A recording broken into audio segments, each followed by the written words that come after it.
Bom, primeira pergunta. Por que os filisteus, ao contrário de Uzá, não morreram ao tocar na arca? 1 Samuel capítulo 4, versículos 1 a 11 e 2 Samuel capítulo 6, do versículo 1 ao versículo 8. Então vamos lá para Samuel. Primeiro nós vamos ler em 1 Samuel capítulo 4, do versículo 1 ao versículo 11. E depois a gente lê 2 Samuel capítulo 6, do verso 1 ao verso 8.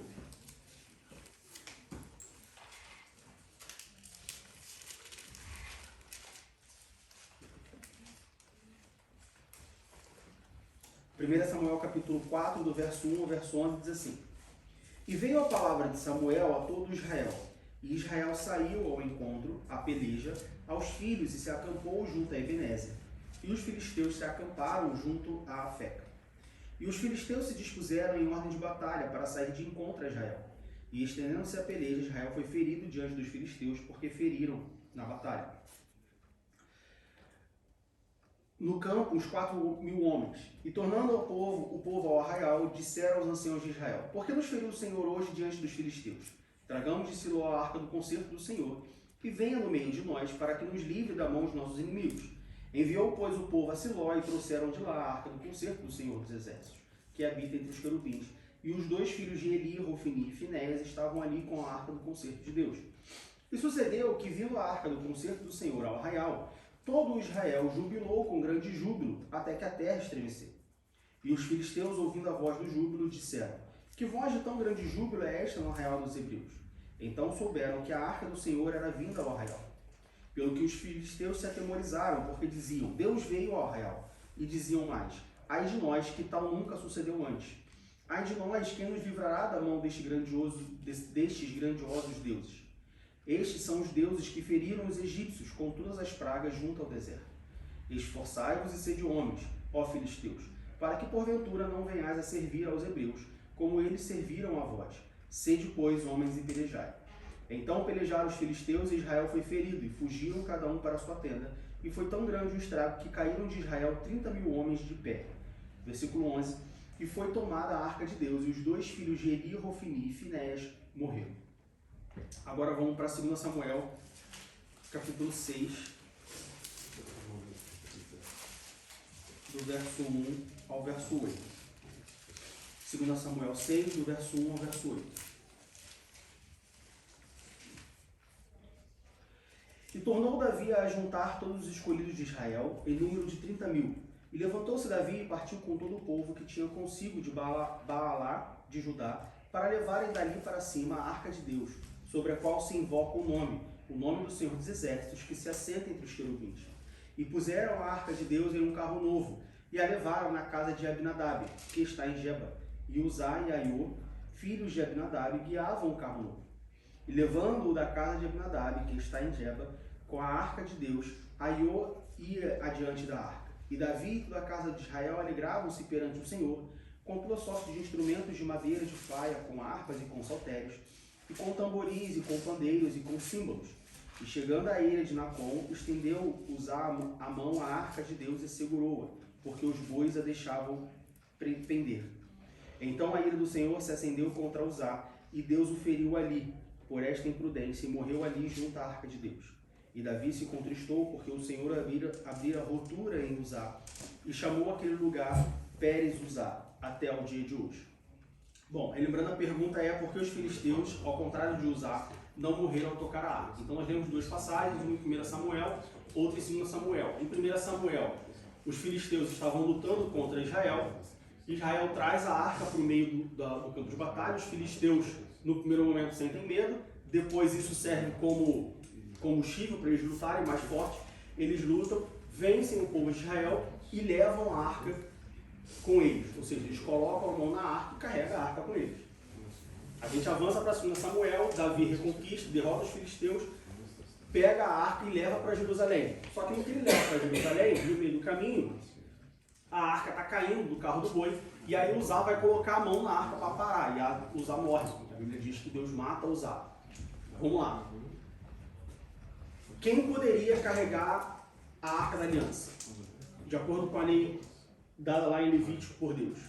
Os levitas. Os levitas, certo? Então, das 12 tribos, tinha a tribo dos levitas, que era a tribo responsável pela adoração a Deus, pelo sacerdócio a Deus, por organizar a vida espiritual do povo. E somente os levitas poderiam encostar na arca. Uzá não era levita, ou seja, ele fez algo que ele não podia. E por que Uzá foi morto, mas os filisteus não foram mortos? A palavra é simples: desobediência. Os filisteus, eles estavam na ignorância. Os filisteus não tinham recebido a lei de Deus. Os filisteus, eles não tinham recebido uma ordem de Deus. Os filisteus não faziam a mínima ideia, a arca não tinha nenhum significado para eles, não tinha nenhuma representação para eles. Tá? Tanto que quando eles trazem a arca, a gente não vai em 1 Samuel, eles falam: que arca é essa? Não, esse arca é a presença de Deus. E aí eles ficaram com medo por conta das histórias que eles já tinham ouvido de que Deus tinha feito, mas não pela arca, não tinha nenhuma representação. Já os hebreus não. Eles sabiam o que a arca representava e eles sabiam o que Deus tinha falado sobre a arca. Então aqui a gente tem, por que os filisteus não morreram quando tocaram na arca? Por causa da ignorância. Por que Uzá morreu quando tocou na arca? Por causa da desobediência.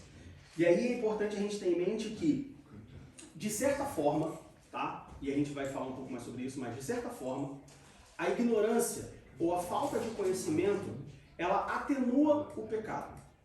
Vou explicar. Pecado é pecado. Pecado significa halal. Não existe pecadinho, não existe pecadão. Uma mentira é tão pecado quanto roubar um banco, quanto matar uma pessoa.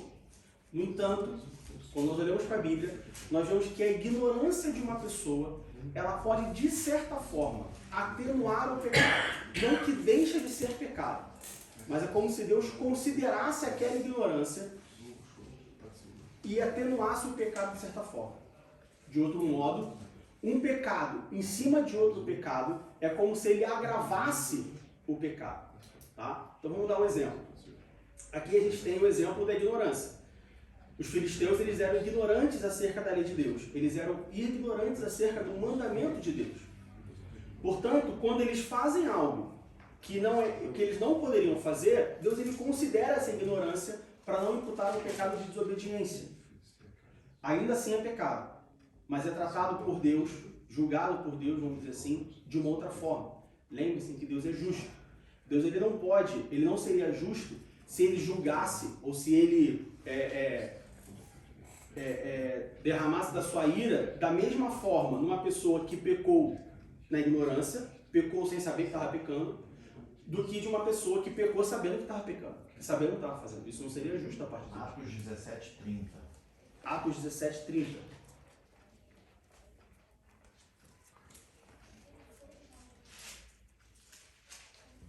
Atos 17:30. Mas Deus, não tendo em conta os tempos da ignorância, anuncia agora a todos os homens, em todo lugar, que se arrependam. Então a gente vê que, na ignorância, o pecado ele é, de certa forma, atenuado. De novo, não é que não é pecado. Então se eu não conheço e eu faço, eu não estou pecando. Não, você ainda está pecando. Mas ele é atenuado por conta da ignorância. Israel não. Israel sabia que não podia. Israel sabia qual era. Davi, principalmente, ele sabia que ele não podia carregar a arca. Somente os levitas poderiam carregar a arca. Então, pela imprudência de Israel e pela desobediência de Uzá, Deus derrama os seus juízos e Uzá é morto. E alguém pode falar assim: mas Uzá ia fazer o quê? Ia deixar a arca cair no chão? Você não pode deixar a arca cair no chão. Vamos lá. O que Deus falou? Eu falo muito isso com Daniel e com a Kíria. Qual foi a ordem? O que Deus falou? Qual é a regra? Deus falou que somente os levitas poderiam carregar a arca. Então somente os levitas podem carregar a arca. Foi uma ordem, foi um mandamento, foi uma lei que não poderia ser quebrada. Então, mas Uzá ia deixar cair a arca no chão, mas a arca ia quebrar, aí é um outro problema. Aí acredito que seria imputado sobre Davi, né? O pecado seria imputado sobre Davi, porque deixou a arca cair no chão. Porque a culpa foi de Davi, primeiramente, que levou a arca, que decidiu levar a arca. A questão é se o povo é levita, então o Davi tinha que ter preparado um levita. Exatamente. Para poder carregar a arca. Exatamente. Ele é o responsável. Exatamente. Entende? Então, a ignorância, de certa forma, ela atenua o pecado. O oposto, um pecado sobre o pecado que agrava o pecado. A gente tem o próprio caso, o caso do próprio Davi. Não em relação à arca, mas em relação a Betseba. Ali, desde o momento em que Davi ele não vai para a batalha, que ele fica em Israel, que ele fica em Jerusalém, até ele consumir de fato o ato e ter um filho,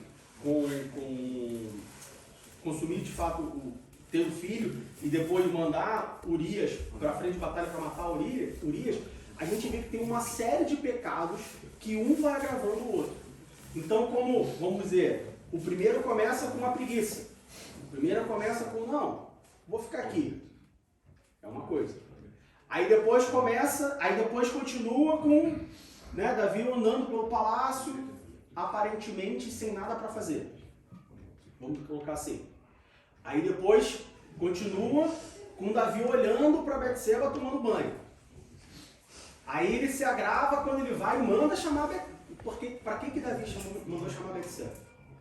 Para perguntar como ela estava? Não foi para perguntar como ela estava.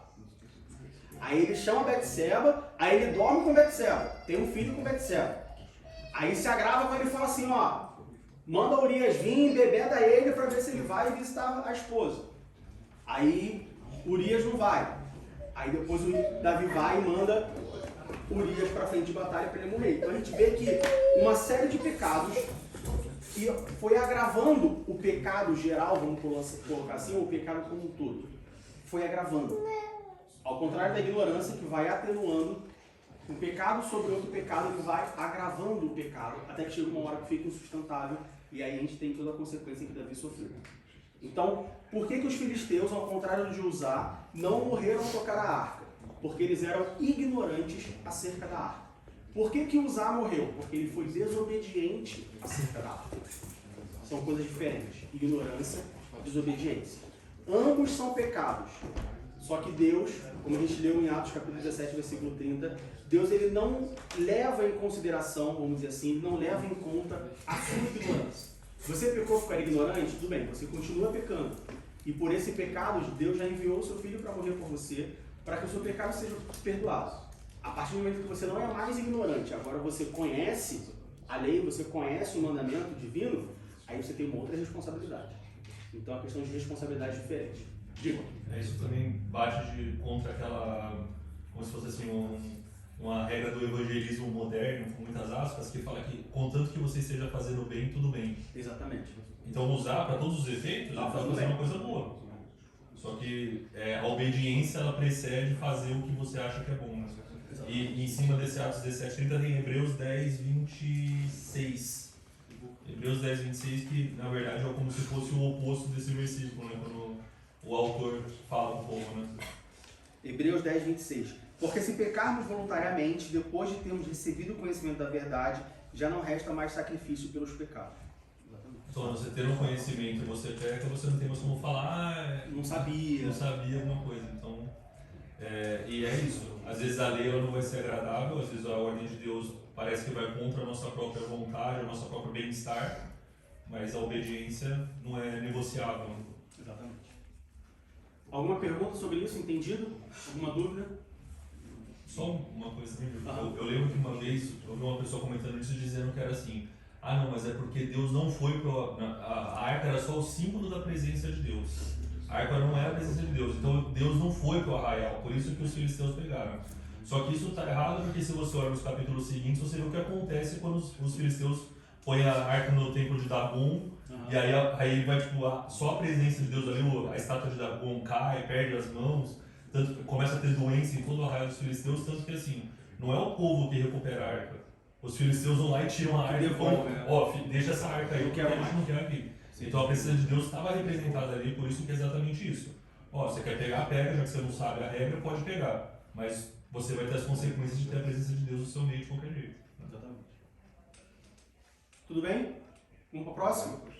Bom, as próximas duas perguntas, como eu disse, são perguntas de ética cristã.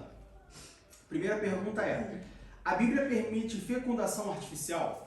Inseminação artificial, né? Vamos lá. Fecundação artificial é uma coisa recente. Não faço ideia de quando foi inventado, mas 60 anos. não tem 100 anos, 60. no máximo, estourando. Tá? Então, obviamente, você não vai encontrar na Bíblia Deus falando assim: eis que te digo, meu servo e minha serva, não fecunde artificialmente, porque isso é contra a minha vontade. Você não vai encontrar isso na Bíblia. No entanto, a Bíblia ela te dá alguns parâmetros que você pode utilizar como guia sobre o assunto fecundação artificial. Primeira coisa, vamos para Gênesis capítulo 9, versículo 7.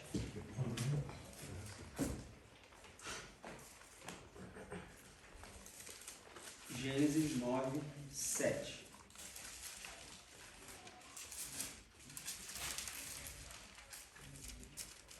Gênesis capítulo 9, versículo 7 diz assim: mas vós frutificai e multiplicai-vos, povoai abundantemente a terra e multiplicai-vos nela. Bom, a fecundação artificial é a solução para um problema. Qual o problema? Da infertilidade. O homem ele foi criado infértil ou fértil? Fértil. Tanto homem quanto mulher, obviamente. A raça humana ela foi criada fértil. Então Deus, quando ele cria a raça humana, e fala assim: olha, vocês estão criados, crescei e multiplicai. E por que o homem se torna infértil? Quem sabe dizer? Consequência do pecado. Consequência do pecado. Gênesis capítulo 2, versículo 17. Gênesis capítulo 2, versículo 17. Mas da árvore da ciência do bem e do mal, dela não comerás, porque no dia em que dela comeres, certamente morrerás. E é que esse morrer envolve tanto morrer espiritualmente, no dia que comer você estará morto espiritualmente, no sentido de você estar longe de Deus, mas também no sentido físico. E não no sentido físico de morrer, de parar do coração de bater.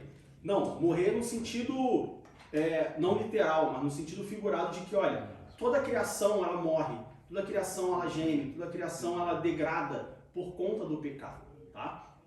Então, a primeira coisa que nós precisamos ter em mente sobre fecundação artificial é: o homem foi criado para ser fértil. E por que o homem é infértil? Por conta do pecado. Por conta do meu pecado? Não, por conta do pecado que está no mundo, tá? Por que nós precisamos entender isso? Porque muitas pessoas imputam em Deus o fato de serem férteis, ou de estarem doentes, no contexto dessa pergunta de serem férteis. Então, porque Deus fechou a minha marca. Não, olha só. A ideia inicial é que todas as mulheres, todos os homens fossem férteis, crescessem e se multiplicassem. Por conta do pecado, o pecado ele degradou toda a criação divina. Ele degradou tudo que Deus criou, inclusive a fertilidade, tanto do homem quanto da mulher. Então esse é o primeiro ponto. Tá, entendi que a culpa da infertilidade, a fecundação artificial, ela é uma solução para um problema criado, gerado pelo pecado. Entendi essa parte. Segundo ponto. Vamos lá para Salmos 127, versículo 3. Salmos 127, versículo 3.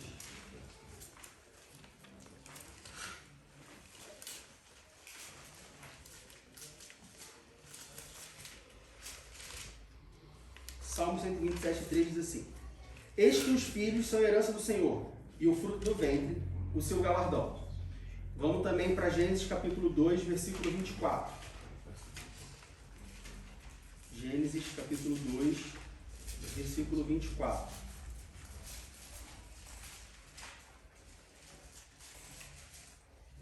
Gênesis 2, 24, que diz: portanto deixará o varão seu pai e a sua mãe, e apegar-se-á a sua mulher, e serão ambos uma carne. Agora vamos para Marcos capítulo 10, do 6 ao 8. Marcos 10, do 6 ao 8.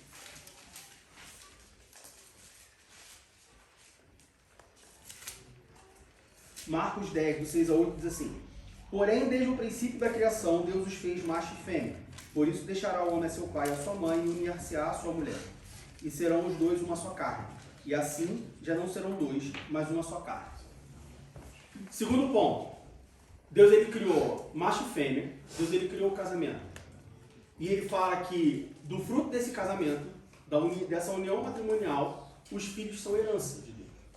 Ou seja, a concepção de um filho, a procriação, o crescer e multiplicar-os, essa ordem ela foi dada por Deus, isso deve acontecer dentro de uma união matrimonial.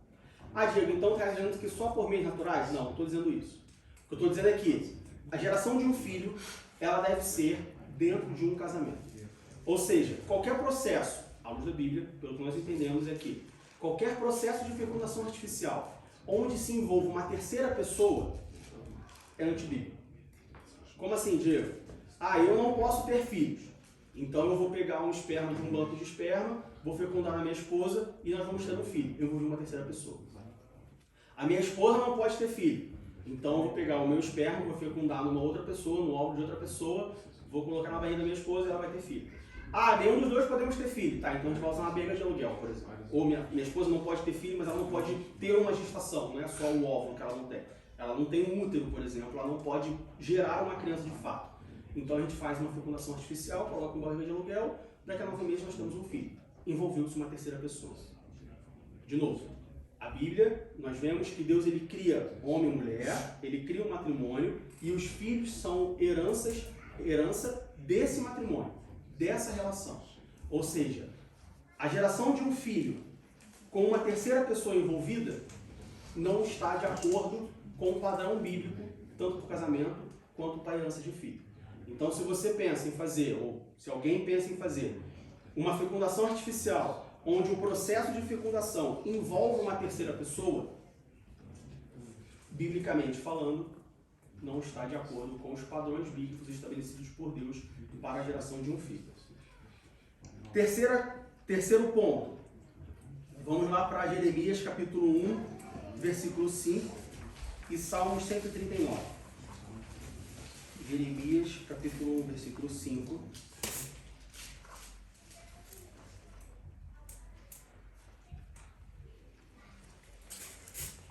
Jeremias 1:5 diz assim: Antes que eu te formasse no ventre, eu te conheci, e antes que saísses da madre, te santifiquei e as nações te dei por profeta.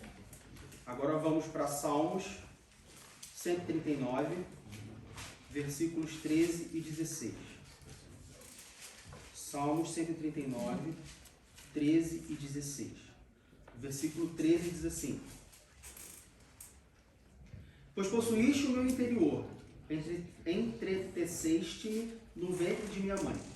E o versículo 16 diz: Os teus olhos viram o meu corpo ainda informe, e no teu livro todas estas coisas foram escritas, as quais iam sendo dia a dia formadas, quando nem ainda uma delas havia. Terceira coisa que nós observamos na Bíblia sobre fertilização artificial é: a Bíblia nos dá base para crer que a vida começa na fecundação. Ou seja, não existe uma pré-existência da alma. Deus não tem uma fábrica de pessoas e aí ele fala assim: Diego e a Fabiana estão grávidos, né? Fabiana engravidou. Tá, então vai essa vida aqui, essa alma que já está pronta, que já está criada. Não, essa aqui vai para lá. Essa aqui não tem um despacho, né? Um sistema de rotas, uma logística envolvida onde já tem várias vidas pré-existentes e Deus só aloca cada vida numa gestação. Não. Biblicamente nós entendemos que a vida começa na fecundação. Baseado nisso, o terceiro ponto é: num processo de fecundação artificial, normalmente são fecundados vários óvulos para você poder ter um ali. Então, sei lá, você fecunda 3 para vingar um, você fecunda 5 para vingar um. Normalmente é assim que funciona. Não é, eu quero fazer uma fecundação artificial. Tá, então eu pego um óvulo, pego o espermatozoide, fecundo, coloco na barriga e bum, gravidei. Não é assim que funciona normalmente. E aí a pergunta é, o ponto é: num processo de fecundação artificial, onde você fecunda vários óvulos, para que eventualmente um desses óvulos vingue e gere uma gestação, isso, aliado ao fato de que a fecundação começa na vida, ou seja, se você vai fecundar 5 óvulos, você gerou 5 vidas para que uma vida sobreviva, uma ou mais vidas sobrevivam. Qual é a diferença entre uma fecundação artificial, onde vários óvulos são fecundados e, portanto, várias vidas geradas, para um aborto?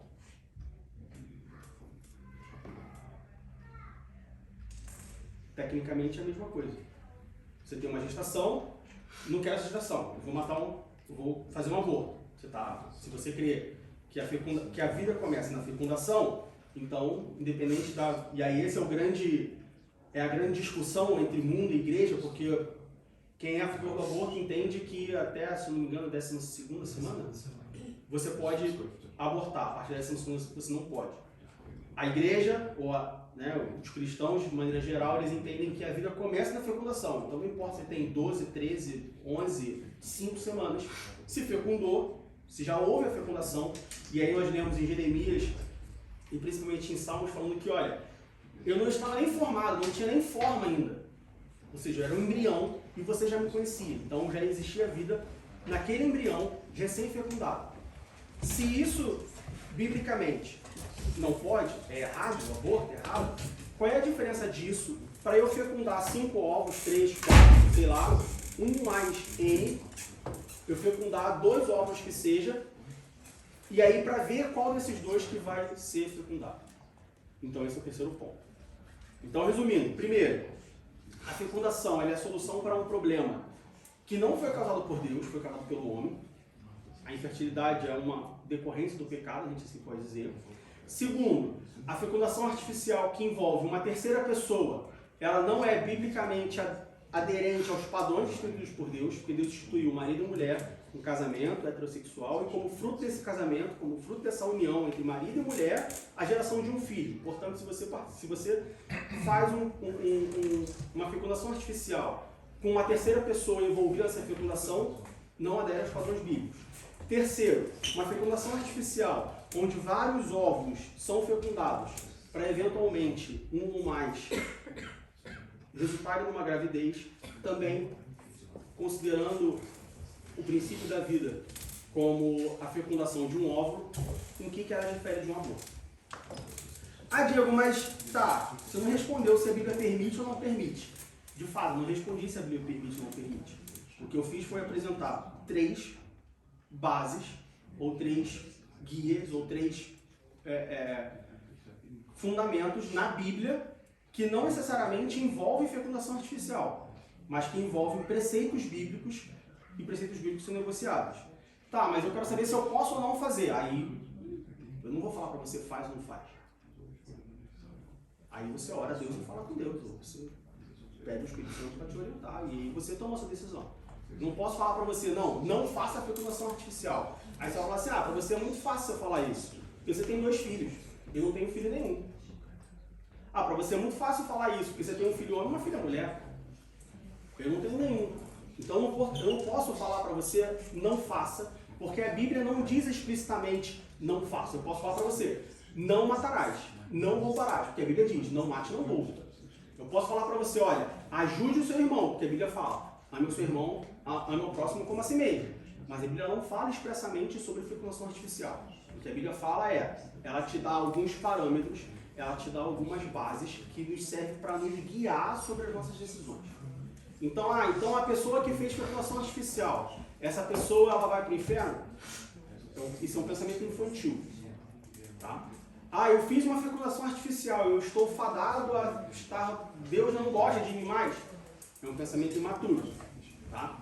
Nós temos eu separei essas 3 bases, eu separei esses 3 guias, e aí, de novo, mas eu quero fazer. Aí não é um problema meu, desculpe a expressão. Aí é uma coisa, você com Deus. Deus, olha só, eu quero fazer, eu quero um filho. Você pode falar para Deus. A Ana também não podia ter filho. Mas Ana não existia fecundação artificial naquela época. Sim, de fato, não tinha. Mas se você não precisa fazer um estudo muito profundo para você ver pessoas no mundo de hoje que não podem ter filhos e que eventualmente têm filhos. Conheço várias pessoas que tinham problema nas trompas, conheço homens que não podiam ter filhos e eventualmente têm filho. Então assim, Deus ele pode fazer, a gente vai falar sobre isso no próximo tópico, na próxima pergunta, mas a resposta é, a Bíblia permite fecundação artificial? A Bíblia não fala sobre fecundação artificial. A Bíblia ela provê guias, a Bíblia ela provê parâmetros que você pode utilizar para tomar a sua decisão. E aí tomar a sua decisão envolve principalmente você orar e pedir direção de Deus sobre aquilo que você deve fazer. É você, não sou eu. Mas o pastor fez, mas o presbítero fez, mas o diácono fez, mas a irmã falou de tal fez. Olha só, É o que eu já falei aqui mais uma vez. Nós cremos que um dia nós seremos julgados. A igreja pelas suas obras e os ímpios pela sua desobediência, vamos assim dizer. Não trabalhe com a hipótese que você vai chegar num grande dia lá e Deus falar assim: Diego, por que você mentiu aquela vez? Que você falou que não podia ir para a igreja porque estava doente, mas você foi para o jogo de futebol. Eu não posso chegar para Deus e falar assim: então Deus, é porque o meu amigo, ele também mentiu. E aí eu menti porque ele mentiu. Não só Deus, eu fiz porque o presbítero da igreja fez. E aí eu fiz também. Você não tem esse argumento com Deus. Porque o pecado é individual. Os nossos atos, eles são individuais. Você vai dar conta daquilo que você faz. Então não coloque o peso da sua decisão em outra pessoa. Ah, porque fulano fez, então eu vou fazer. Porque fulano faz, então eu posso fazer também. Não. O que a Bíblia diz? E aí, de novo, a Bíblia ela não fala explicitamente sobre fecundação artificial. O que a Bíblia nos dá são parâmetros, regras, guias que nós podemos utilizar para basear as nossas decisões. Duas coisas. A decisão final é sua. Segunda coisa, se você é uma pessoa guiada pelo Espírito Santo, então peça ao Espírito Santo ajuda. Espírito Santo, olha só. E aí? Faço ou não faço? Espero mais? Não espero? Ora a Deus? É da vontade de Deus? Não é? Enfim. Tudo bem? Alguma pergunta sobre fecundação artificial? Sim, não, talvez? Não? Tá. Segunda pergunta. Terceira pergunta. Verdade, desculpa. Terceira pergunta também sobre ética cristã, também sobre filhos, né? Final do ano, o pessoal está animado aí, né? 2024. Então vamos lá. A terceira pergunta é: evitar filhos é pecado? Usar métodos contraceptivos é contra a vida? Como cristãos, nós temos que ter responsabilidade ao colocar filhos no mundo. E essa responsabilidade vai de encontro com criar eles no caminho do Senhor. Então a gente falou sobre fecundação artificial e agora a terceira pergunta é sobre ter filhos. Se é pecado um cristão não querer ter filhos. Ou se é obrigado um cristão ter filhos. Ou se é obrigado um cristão ter filho na sua obra. Vai tendo filho. Quando puder, vai tendo filho. Então não para no primeiro, não para no segundo, no terceiro. Quanto mais, melhor. Vamos lá. A Bíblia não fala exatamente, especificamente sobre métodos anticoncepcionais. Né? A Bíblia não vai falar, olha só, eis que te digo, minha irmã, não use, sei lá, DIU. Varão galileu, não use camisinha. Não vai existir isso porque, de novo, isso é uma coisa moderna, uma tecnologia moderna. Isso não existia nos tempos bíblicos, tá bom? E também porque, como a gente já falou mais uma vez, o propósito da Bíblia não é tirar todas as suas dúvidas. O propósito da Bíblia é te apresentar o caminho de volta a Deus. As dúvidas resultantes, ou as dúvidas que aparecem durante ao longo da sua vida, algumas a Bíblia responde diretamente, algumas a Bíblia te dá dicas, ou ela te dá informações que você pode usar para chegar na sua conclusão, como a gente acabou de falar da inseminação artificial, e outras a Bíblia simplesmente não responde. Quando os dinossauros viveram? Não sei, a Bíblia não responde. Quando você chegar no céu, você pergunta a Deus e talvez ele te responda, não sei. Mas sobre métodos contraceptivos, a Bíblia, métodos contraceptivos, exatamente, a Bíblia não fala explicitamente sobre isso. Porém, de novo, assim como a inseminação artificial, ela dá algumas informações que nós podemos utilizar para entendermos se ter filho ou não é pecado ou não, ou se um crente ele tem que ter quantos filhos forem possíveis, ou se um casal cristão que não quer ter filhos, se ele está errado. Vamos lá. Primeira coisa é, a gente já leu lá, né? Gênesis capítulo 1, já lemos sobre isso, mas vamos ler mais uma vez. Gênesis capítulo 1, versículo 28. Gênesis capítulo 1, versículo 28. Depois a gente vai ler Gênesis capítulo 9, versículo 1. Gênesis 4 e Gênesis 33. Então, Gênesis 1, 28. Diz assim: E Deus os abençoou, e Deus lhes disse: frutificai e multiplicai-vos, e enchei a terra, e sujeitai-a e dominai sobre os peixes do mar e sobre as aves dos céus, e sobre todo o animal que se move sobre a terra. Vamos lá para Gênesis capítulo 9. versículo 1. Gênesis 9, 1. Né? Então Deus ele fala para Adão, olha, crescer e multiplicai-vos, enchei a terra. E aí você fala assim, caramba, encher a terra, coitada de Eva, porque haja filho.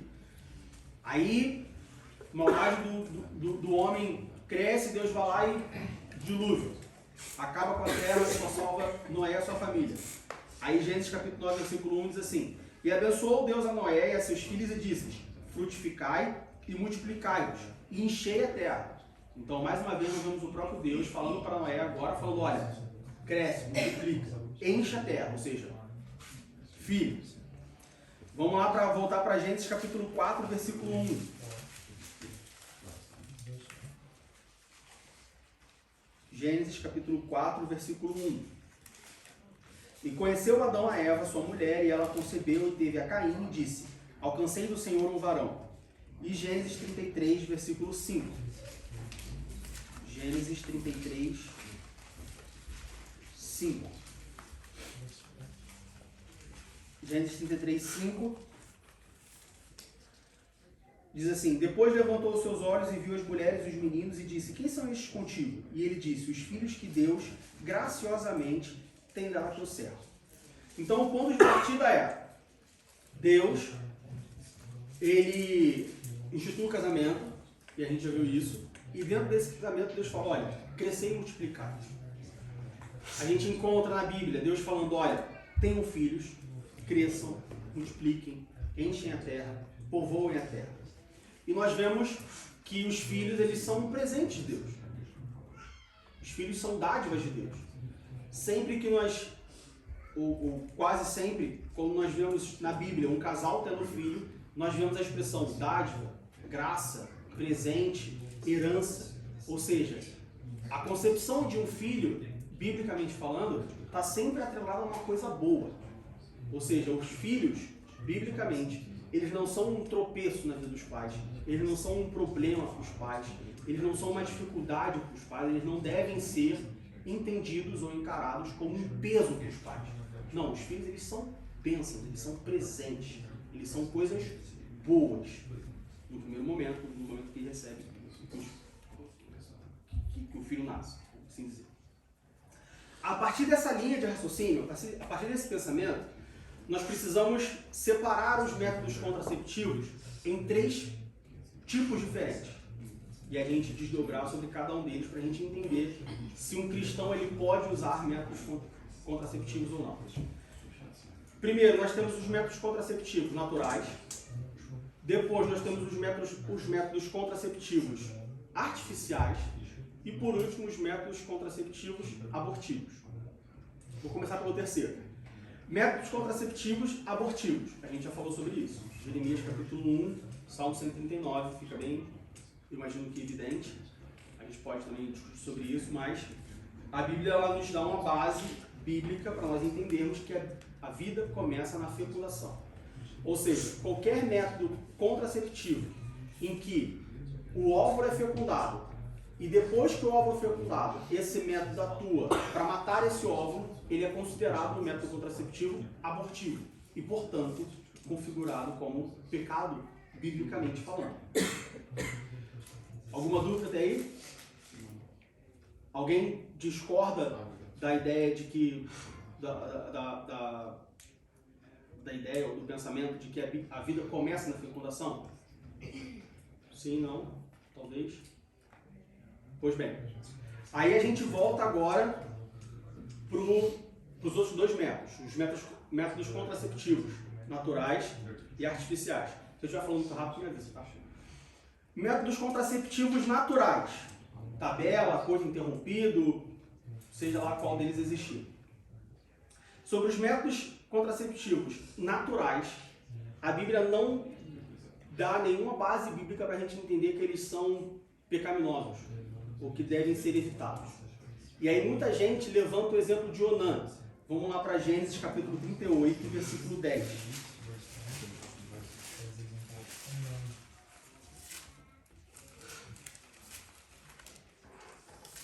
Gênesis 38, versículo 10, que diz assim: E o que fazia era mal aos olhos do Senhor, pelo que também o matou. Ou seja, Onã fez alguma coisa que era mal aos olhos de Deus e por isso ele foi morto. O que Onã fazia? Versículo 9 explica. Na verdade, vamos para o versículos 8 e 9. Versículo 8 e 9 diz assim: Então disse Judá a Onã: Entra a mulher do teu irmão e casa-te com ela, e suscita semente a teu irmão. Onã, porém, soube que essa semente não havia de ser para ele. E aconteceu que, quando entrava a mulher do seu irmão, derramava na terra para não dar semente a seu irmão. Então, nós vemos Onã utilizando um método contraceptivo natural, foi interrompido, e isso foi mal aos olhos de Deus e por isso ele foi morto. Diego, se a Bíblia não diz exatamente, explicitamente, ou se a Bíblia não condena o uso de método contraceptivo natural, por que Onã foi morto?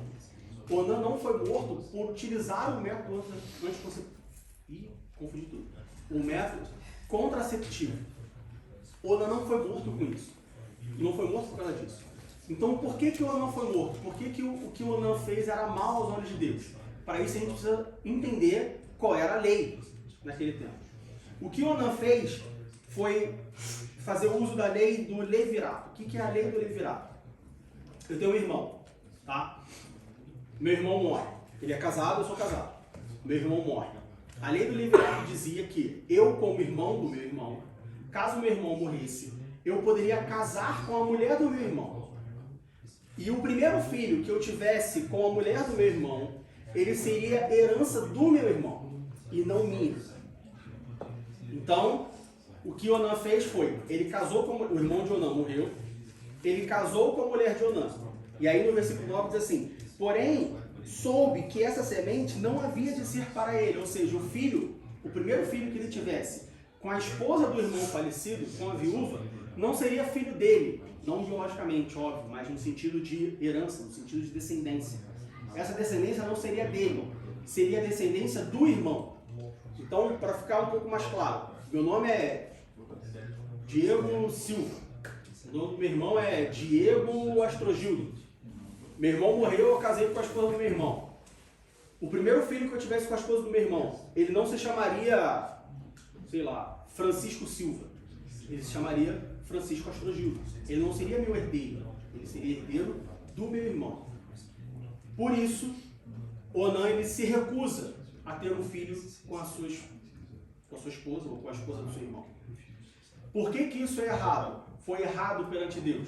Porque Onã estava, primeiro, desrespeitando a esposa do irmão. Se ele não queria ter um filho com a esposa do irmão, se ele não... Todos nós entendemos, ou pelo menos a maioria de nós entendemos, a importância da herança no Antigo Testamento, né? Toda a questão da herança, de você ter descendente, da sua descendência, de você ter uma descendência, deixar uma descendência. Se Onã não estava disposto a dar filhos à esposa do irmão, para o irmão ter a sua descendência, ter a sua herança, então o que ele casou com a irmã, com a cunhada no primeiro momento? Onã ele casa com a cunhada não pela descendência do irmão, mas para ter mais uma mulher, para satisfazer os seus próprios desejos.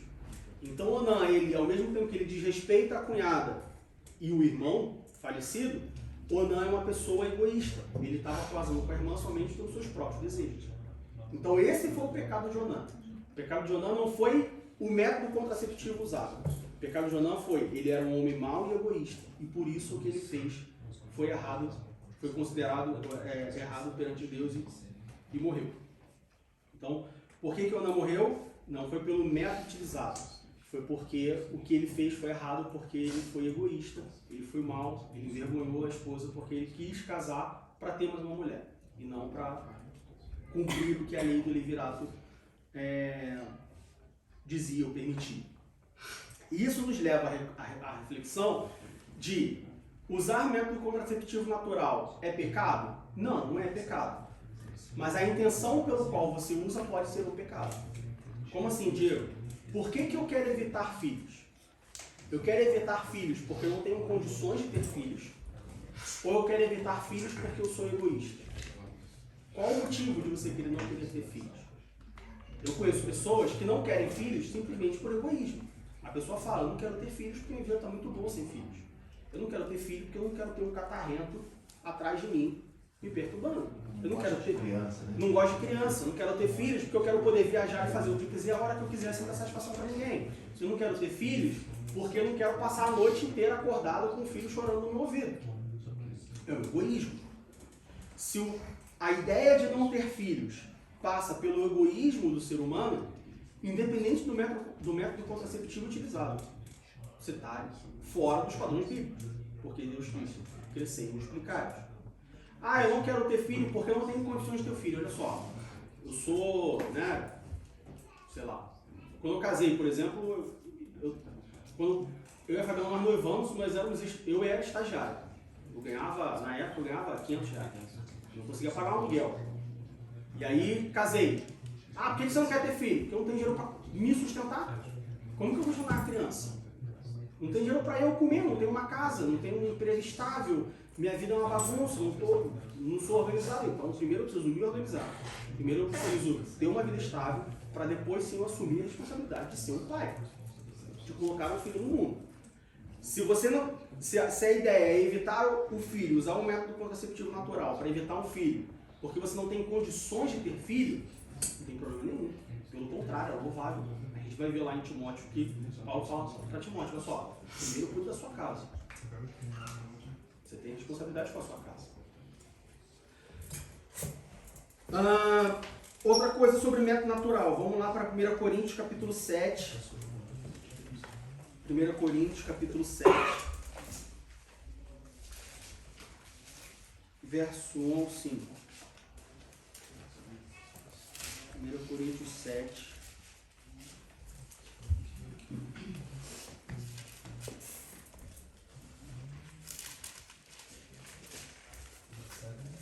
Do 1 ao 5.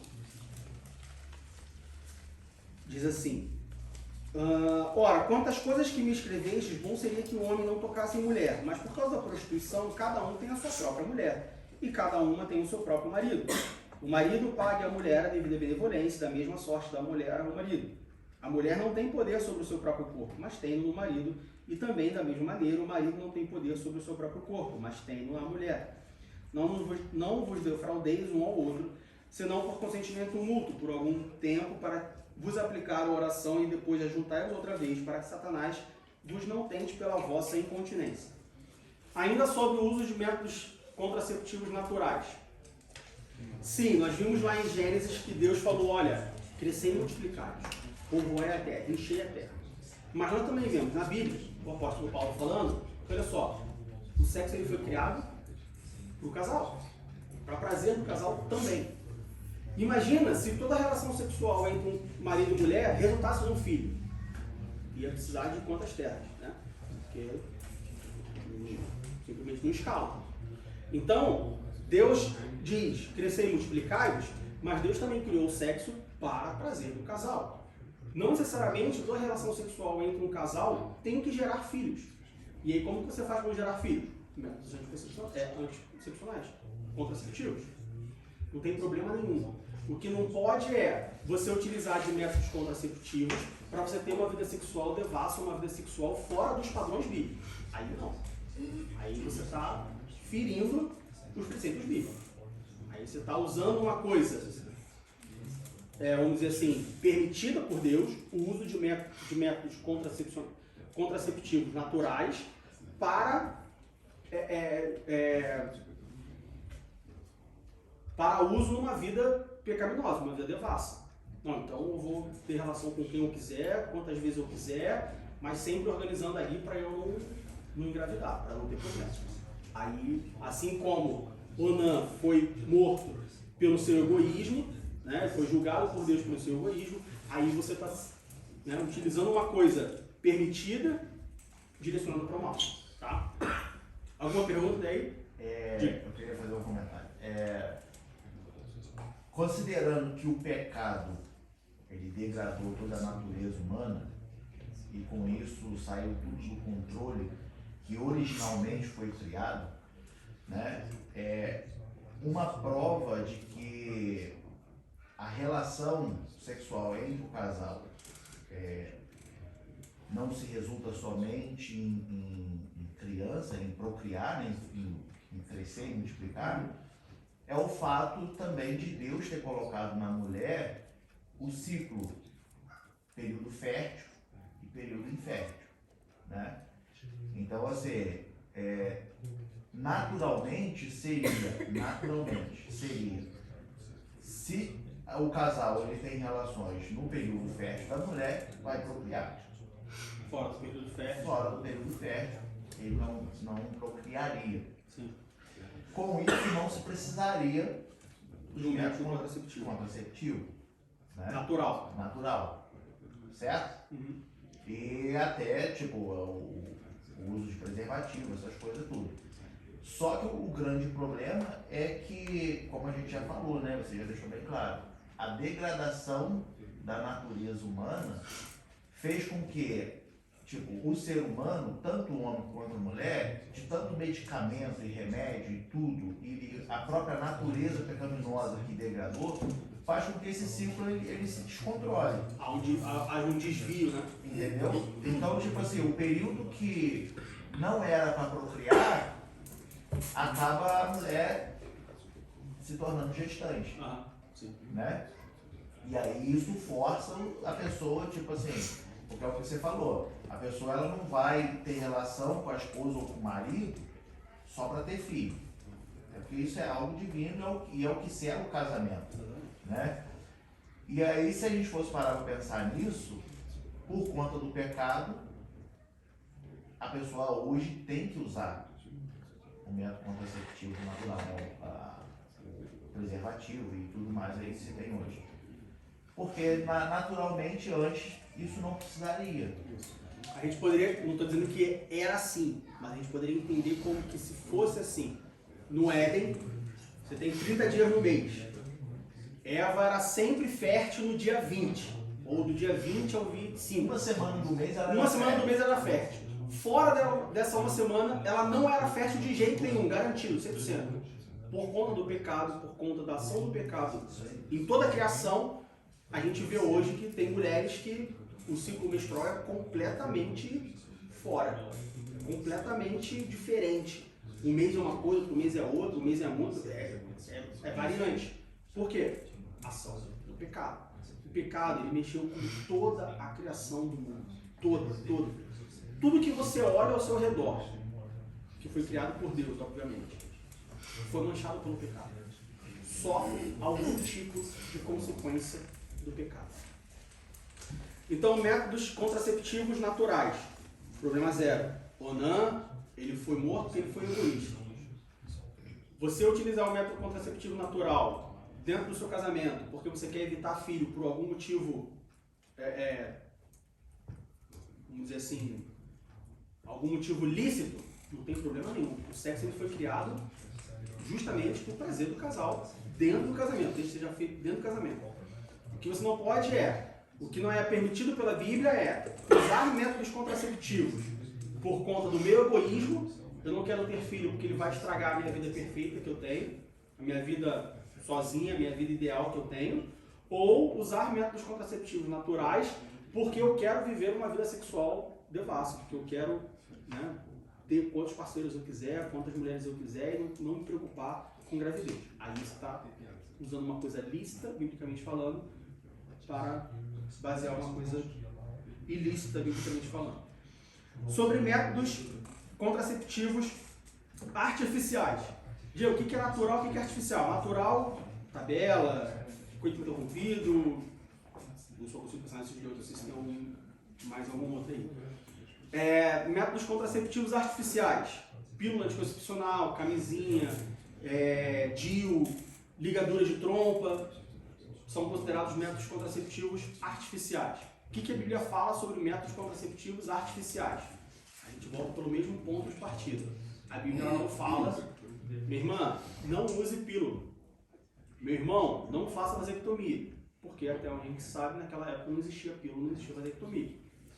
No entanto, a gente pode utilizar as mesmas bases ou os mesmos preceitos que nós já vimos, tanto para a fecundação artificial quanto para os métodos contraceptivos abortivos, de que, desde que o método contraceptivo não seja artificial, não seja abortivo, não tem problema. ele se enquadra, vamos dizer assim, na mesma categoria dos métodos contraceptivos naturais. Então, você usa uma camisinha, não há fecundação. Você ter uma ligadura de tromba, não há fecundação. Aí muita gente fala sobre o DIU, porque, se eu não me engano, até hoje é senso comum na Igreja Católica de que o DIU é pecado, porque o DIU ele é entendido como método contraceptivo abortivo. No entanto, é senso comum na comunidade médica mundial, até onde eu sei, de que o DIU ele não é abortivo. Ou seja, não há fecundação quando você usa um DIU. Ah, tá bom. A Igreja Católica fala uma coisa, ou eu cresci ouvindo que o DIU é abortivo, mas os médicos falam que o DIU não é abortivo. O que eu faço? Ora. O crente peca porque ele não ora, porque ele não pede ajuda. Ora. Deus, eu quero colocar um DIU, o que eu faço? Coloco ou não coloco? Deus, eu tenho um DIU, o que eu faço? Eu tiro ou não tiro? Ora. E Deus vai te responder. Pode ser que ele fale para você, não, meu irmão, olha só, fica tranquilo, fica com o seu DIU aí, não tem problema. Pode ser que Deus fale para você, não, olha só, procura outro jeito. Às vezes você pode conversar com o seu marido ou com a sua esposa e falar assim, bom, o que a gente vai fazer? A gente tem que só conversar em casa, por exemplo. A gente não queria mais ter filha. A Fabiana tem uma doença autoimune, ela toma um remédio que causa deformidade e é um remédio abortivo. Então, ter um filho não planejado é uma coisa perigosa, muito perigosa. E aí nós começamos a falar assim, bom, a gente não quer mais filho, o que a gente faz? Bom, opção controla, tabela e tal, não sei o quê. Conheço algum, meu irmão, por exemplo, foi fazer tabela, a tabela foi furada. A tabela estava com vírus, deu ruim. Tá aí um moleque de 1 ano. Segunda opção, coloca um DIU. É um processo doloroso, é um processo cada 5 anos, se não me engano, tem que tirar, trocar, não sei o que, papá. Terceira opção, vasectomia. Vasectomia, que seja, faça. Tudo bem. Não está errado. De novo, desde que ele seja utilizado com os princípios bíblicos corretos. Então, o método contraceptivo artificial é pecado? Desde que ele não seja abortivo, não. E sempre considerando o que a gente falou do contraceptivo natural. Por que você não quer ter filhos? Ah, mas Deus mandou crescer e multiplicar, então eu tenho que ter filho o quanto puder. Durante todo o período fértil da mulher e do homem, vamos ter filho. Sei lá, dos 15 não, mas dos 20 até os, 50. Então é um filho por ano. Acabou o resguardo, já emenda no outro, não sei o quê. Vamos lá para 1 Timóteo, capítulo 5, versículo 8. 1 Timóteo, capítulo 5, versículo 8.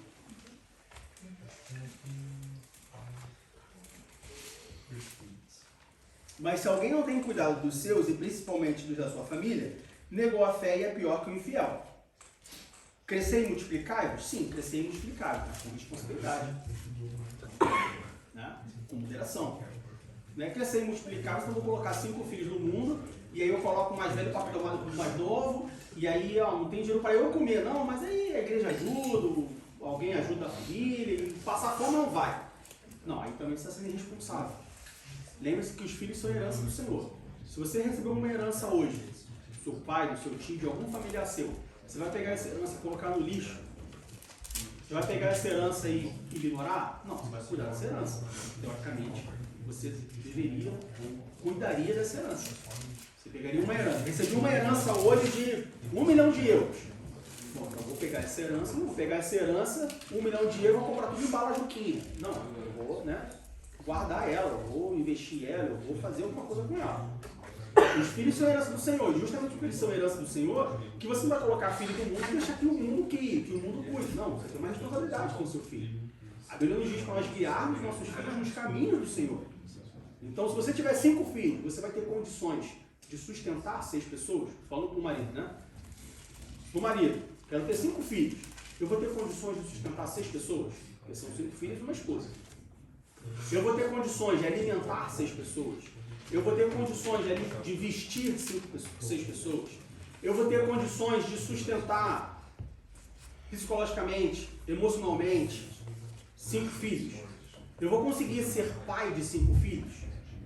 Eu estou disposto a ser pai de 5 filhos? O casal está disposto de abrir mão da sua vida matrimonial e cuidar de 5 filhos? Se estiverem dispostos a fazer isso, que tenha 5, 6, 7, quanto você quiser. Mas com responsabilidade. Não é porque Deus fala, não, mas Deus falou crescer e multiplicar, então Deus vai dar o sustento. Tá, mas a Bíblia diz para não tentar. Tem que ser o consentimento. Não tentar Deus. Tem que ser um consentimento mútuo. Às vezes o marido quer 5, mas a mulher quer 1. Às vezes a mulher quer 5, mas o marido quer 1. Não, conversa então e chega no meio termo. Por que quer 5? Por que quer 1?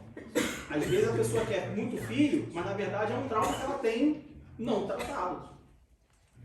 Então existem várias nuances envolvidas em você ter muitos filhos ou você não ter filhos que fogem do... O que a Bíblia diz? Pode ou não pode? A Bíblia diz que ser multiplicados, mas a Bíblia também diz que nós temos que ser responsáveis. A Bíblia também diz que nós temos que nós não podemos tentar o nosso Deus. A Bíblia também diz que Deus está no controle de todas as coisas. Então pode ser que ainda que você não use, que você use métodos contraceptivos, ainda assim você engravide, porque foi a vontade de Deus. Nós já estudamos aqui sobre a vontade de Deus. Tem coisa que Deus... Estudamos sobre isso no culto de quarta-feira sobre predestinação. Tem coisas que Deus predestina e executa. Ou seja, Deus fala assim, vai ser assim. Não importa o que aconteça. O povo do Egito. Deus ele falou com Moisés, eu vou tirar o meu povo do Egito. Não importa o que aconteça. Precisou de 10 pragas, precisou matar os primogênitos todos dos egípcios. Deus tirou o povo do Egito. Tem coisa que Deus fala assim, olha só, eu quero que você vá para lá. Você vai. É inegociável. Tem coisa que Deus fala assim, olha só, eu quero que isso aconteça. Se você não quiser, tudo bem. Eu arranjo outro. Então, às vezes, pode ser que Deus quer que você tenha um filho, e por isso Ele vai te conduzir no processo de ter um filho. Pode ser que Deus não quer que você tenha filho. E você não vai ter filho. Não adianta quão fértil você seja, você não vai ter filho. Aí você tem que conversar com Deus. Aí é uma questão, não é uma opinião divina, mas é uma questão... Esqueci o nome agora. Soberania. Soberania divina, obrigado. Aí é uma questão de soberania divina. Por isso que eu falo. O que a Bíblia diz? Sim ou não? Conversa com Deus. Tem coisas que a Bíblia diz. Não. Métodos contraceptivos abortivos, fecundação artificial. No terceiro ponto que a gente viu sobre você fecundar vários ovos para que eventualmente um vingue, para que um se desenvolva uma gravidez. Mas tem coisas que você tem que conversar com Deus. E aí eu queria encerrar falando isso. Pessoas que passam anos na igreja que não desenvolvem uma intimidade com Deus. Que colocam Deus no pedestal, sentado no trono, cabelo branco e um vestido branco, e tem uma distância de Deus que não existe, que você não foi criado para isso. Deus ele cria Adão e Eva, coloca Adão e Eva no jardim do Éden, e o que ele faz depois disso? Ele vira as costas e senta no trono dele? Não. Todos os dias à tarde ele vai lá conversar. Ele vai lá se relacionar. Então somos nós que nos afastamos de Deus. Conversa com Deus. Deus, eu quero ter um filho. Deus, eu já tenho um filho, eu quero ter outro. Deus, eu tenho 2, meu sonho é ter 3. Deus, eu sou apaixonado por futebol, eu quero ter um time de salão. 5 homens da mesma idade. Conversa com ele. Apresenta todas as suas necessidades, todas as suas vontades, todas as suas petições e pede para Deus falar com você. Pede para o Espírito Santo te guiar e pode ter certeza, experiência própria. Às vezes você fala assim, Deus, eu quero muito isso, e Deus te guia, e chega um momento que você fala assim, ainda bem que eu não recebi, porque não era isso que eu queria de verdade. Às vezes você fala assim, Deus, eu não quero isso. E aí o Espírito Santo te guia e você fala assim, caramba, imagina se Deus não tivesse me dado. Me arrependi, porque eu realmente quero isso. Conversa com Deus, pessoal. Deus está sempre disposto a te ouvir. Nós pecamos, nós erramos, nós nos decepcionamos, nós nos iludimos, nós nos decepcionamos na vida, em todas as áreas da vida, emocionalmente, maritalmente, socialmente, profissionalmente, eclesiasticamente, ou seja, dentro da igreja, porque nós não conversamos, porque nós não interagimos. Isso acontece no mundo físico, né? Às vezes, eu brigo com a minha esposa, por quê? Porque eu não conversei com ela. Porque eu não teve comunicação. Às vezes eu me envolvo, me estresso com meu filho, por quê? Porque a gente não conversou. Às vezes eu tenho um desentendimento com o meu chefe, por quê? Porque eu não conversei com ele, porque eu não falei com ele. Às vezes eu sofro por quê? Porque eu não conversei com Deus. E aí a gente está passando, eu fico imaginando muito isso. A gente ali, suave e tal, e como é que faz, decepcionado, e triste, choroso, não sei o quê. E o Espírito Santo está só assim. Fala, eu estou aqui. O que você quer? Conversa comigo. E a gente ignorando completamente o Espírito Santo, a gente ignorando completamente a Deus. Então, falem com Deus. Apresente os seus problemas a Deus. Apresente as suas dificuldades para Deus. Aqui a gente falou sobre gravidez, sobre filhos. O que a gente mais tem na Bíblia é exemplos de pessoas que eram inférteis, apresentaram o seu problema a Deus e tiveram o seu pedido atendido. Deus ele é soberano acima de todas as coisas. Então apresenta a Deus. Deus, olha só, eu quero. Só que eles têm que estar prontos para ouvir o sim para ouvir o não, né? Tem isso também, mas aí é uma outra história, é um assunto para depois, para outro domingo. Bom, sobre essas três perguntas, são 11h23, sobre essas três perguntas, alguém tem alguma dúvida? Algum questionamento? Quer fazer algum comentário? Tem alguma opinião diferente? Quer perguntar mais alguma coisa em cima disso? Sim, não? Sobre a adoção. Sobre a adoção de filhos? Então, a Bíblia não fala sobre... mas a Bíblia fala que nós fomos filhos adotados. Não, é um contexto completamente diferente do que a adoção de filhos de fato. Sobre a adoção, eu diria, pergunta a Deus, ora. É isso realmente que você quer? A Bíblia nós não encontramos nenhuma base bíblica. Deus falou assim, não adote filhos. Não, isso não existe. Tá? Também não tem, eu já vi pessoas falando isso e pregando sobre isso, que você não pode, que um cristão não pode adotar um filho, porque ele tem uma carga espiritual sobre ele, e isso vai, né, sei lá, tem pessoas que acreditam nisso, que, eu vou adotar uma criança.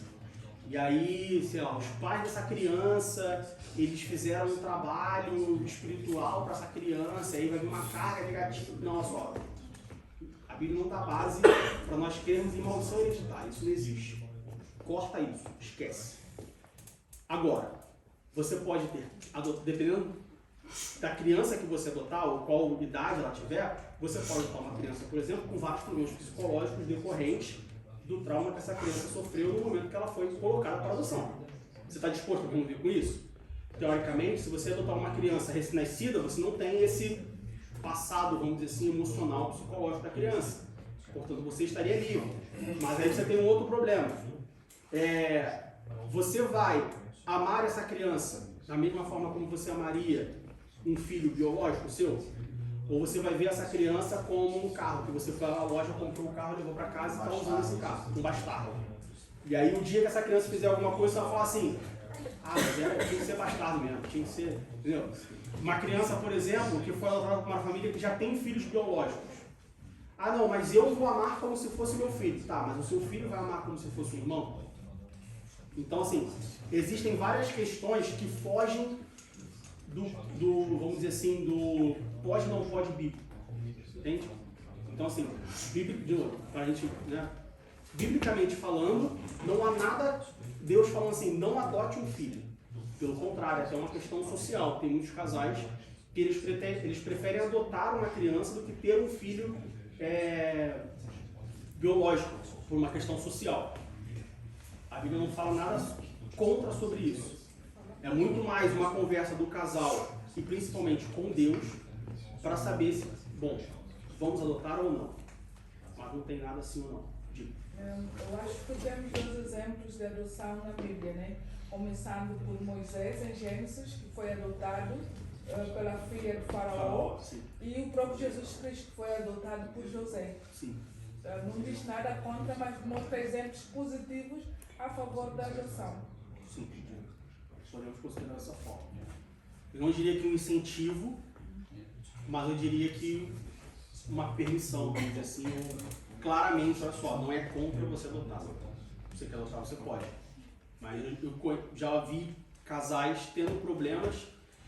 Eu não sei, acho que eu já vi dos dois, assim, casais tendo problemas por causa de um filho adotado, e já vi casais tendo a vida completamente mudada para melhor por conta de um filho adotado. Então, assim, é pessoal, deve ser muito pessoal. Ou mesmo com o filho biológico também. Então, a criança Não vem... dá muito É pra. a mesma coisa. Não dá muito pra dizer, entendeu? Vira de ponta cabeça, pode ser adotado, o outro faz igual. Faz igual. Então não dá pra você inferir nenhum resultado ou esperar nenhuma coisa, porque assim, no fundo, o marido e a mulher, e principalmente de novo, Deus. Coloquem sempre Deus nos problemas de vocês, independente de qual seja. E também vem também aquilo que você já tinha falado, né? Qual é a razão disso? Por que você quer isso? Exatamente. Porque se você quer adotar um filho porque você tem amor para dar para um filho, você vai dar esse amor.